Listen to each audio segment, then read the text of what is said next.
I'm the CEO of Etisalat Nigeria and visiting AfricaCom for the first time actually, so it's been a very fascinating couple of days.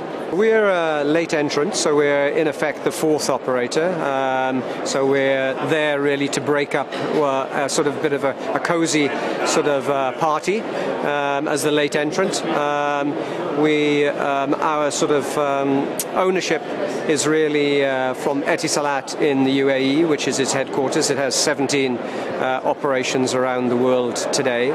So we've got the backing of a very large group, and we're very determined to make a big impact in Nigeria. What is interesting about the Nigerian market is that essentially the operators who've already launched operations to some extent have been a victim of their success, because the Nigerian market had a lot of pent-up demand and grew very quickly when the original sort of three operators came into the marketplace. So fast in many ways that they were unable to keep up in terms of the running out the infrastructure and having sufficient capacity in the network, which led to a period of time where the regulator actually prevented all operators from promoting their services because of the congestion that was on their networks. So one of the big things the regulator and indeed the various ministers in government said to us is, Steve, if you're coming into this marketplace, please step up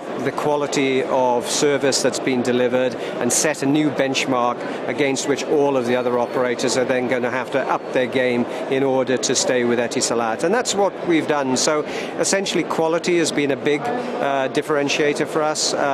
Recently the NCC, the regulator, ran a set of drive tests in Nigeria, and out of the 4 operators they had 5 measures, things like dropped calls, call success rate, etc., etc., and Etisalat Nigeria was number 1 in 4 out of those 5 measures. So we're a very young company, only 1 year old, just got 2 million subscribers so far, but we're already making our mark and setting some new benchmarks for the market around quality. The other area which is important for us is innovation, so being an innovative operator, because if you come in late, you cannot possibly just offer a Me Too service. So our marketing teams and our IT teams and our network teams are working very hard to introduce a set of innovative new products and services which make a difference to customers, are the first in the time that they've been offered in the market, and we've had a very good measure of success on that as well. I think the main challenge in Nigeria is, and people who are familiar with Nigeria would not be surprised at this, but is rolling out your network. To roll out your network very fast, because we haven't got access to national roaming in Nigeria. So essentially we have to build or co-locate all our sites. So today we've rolled out getting close to 1,000 cell sites since we came into the country. We're planning to roll out 1,000 cell sites next year, 1,000 cell sites the year afterwards, and 1,000 cell sites the year after that, in order to get the sort of coverage and density of coverage that we need to have to become an operator that can support 20 million subscribers.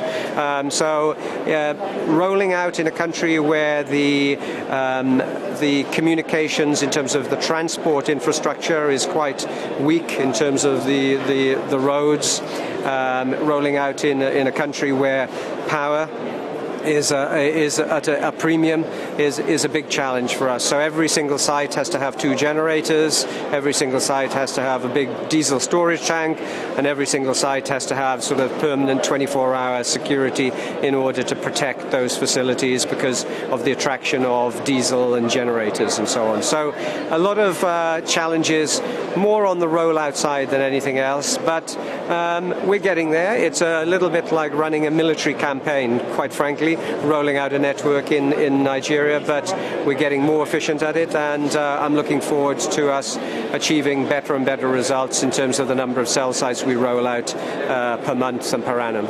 I think for me, I've always been with the underdog.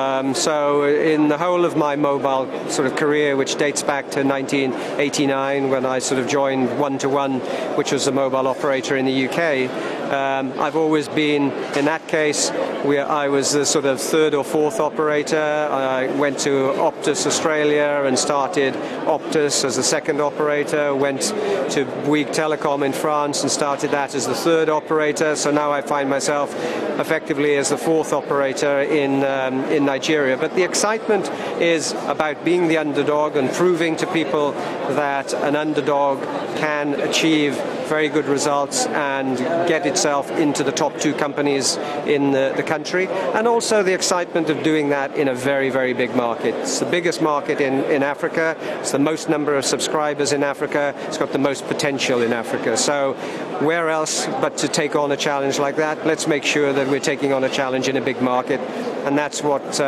was what excited me about it.